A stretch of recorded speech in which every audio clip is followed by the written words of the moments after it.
The American Secretary of State Antony Blinken has announced a round of new regulations targeted at individuals undermining Zimbabwe's democracy by either playing a role in rigging elections, disregarding human rights, or abusing courts in electoral processes.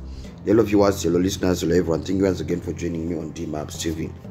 Also targeted by the policy are those who restrict the operating environment of non-governmental organizations, civil society organizations whose operations have been hampered by the private voluntary organizations or the PVO bill.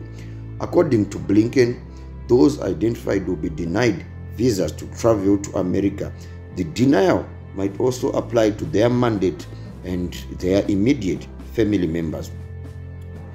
I quote, "Under this policy, the United States will pursue visa restrictions pursuant to Section 212 of the Immigrating and Nationality Act for individuals believed to be responsible for or complicit in undermining democracy in Zimbabwe.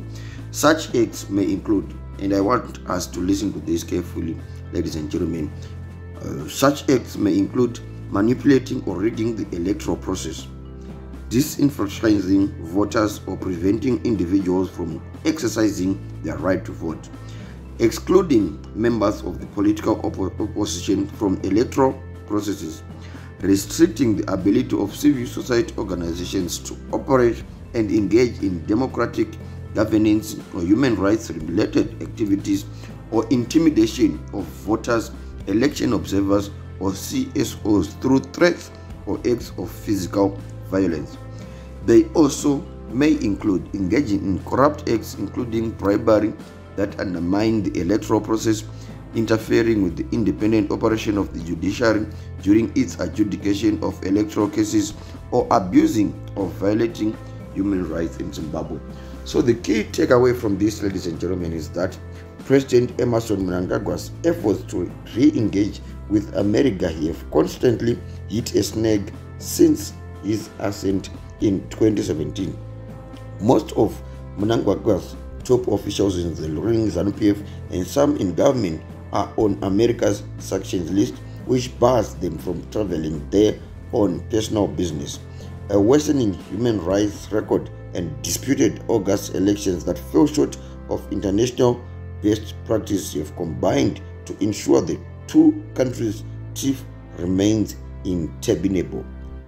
So people were quick to point out this, ladies and gentlemen, as it is pointing to the recent election that happened in August of this year. So the visa restriction policy will apply to specific individuals involved in these acts and is not directed at the Zimbabwean people at large. The United States supports Zimbabwe's aspirations to have free and fair elections that reflect the will of the people and strengthen democracy, the rule of law, and the protection of human rights at large. Commenting on this development, political analyst Nicholas Ncube said that the move by Secretary Blinken might be targeting specific individuals within Zimbabwe.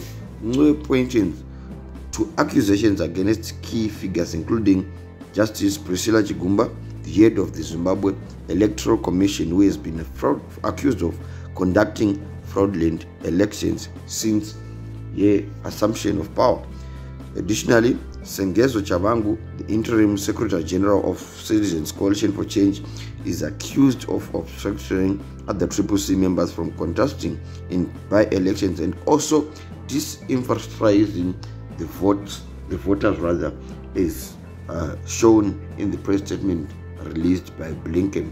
We also mentioned judges accused of siding with Zanu PF in court cases involving the CCC.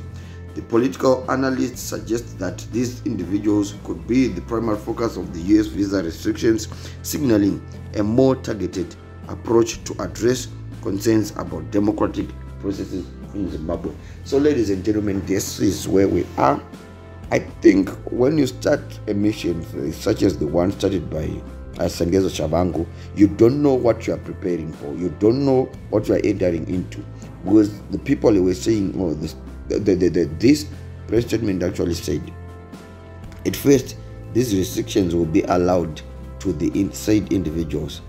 Then, as time moves on, it will be extended also to their immediate family members. So imagine, ladies and gentlemen, just for the sake of whatever pushed you, you are now sacrificing even your kids from accessing US. It is the dream of almost every African to go abroad, but because of politics and politics, I think that is why people end up saying politics is a dead game. These are some of the issues. Anoko Ningeni Mfaro, Jini Wenyu, Honorable Madivu.